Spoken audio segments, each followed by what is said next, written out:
I am Beverly Buller, Chairman of the William Allen White Children's Book Award Selection Committee, and I am very excited to share with you the titles of the books that you will be reading during the 2019-2020 school year.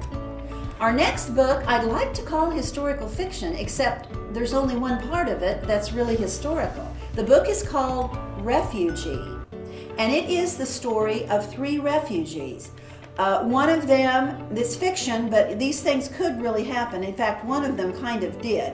The first refugee that you meet, and this is written in third person, you hear their stories, but the first one is a refugee from Nazi Germany. This person is Jewish. They know they've got to get out of the country, so they board a ship called the St. Louis. Well, that's real.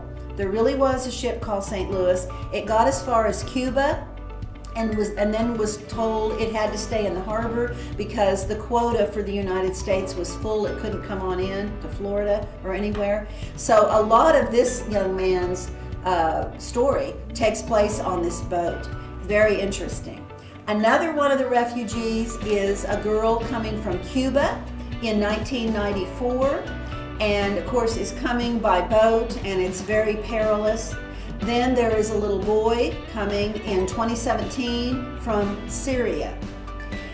At first you might think, how are these stories related? I mean, all 3 kids are refugees, but I think most readers are going to see how these stories overlap. And at the end of the book, there is an author's note, there are maps.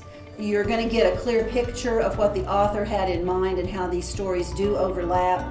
Also, the author, Gratz, has a great story behind how he wrote this book, if you'll check his website.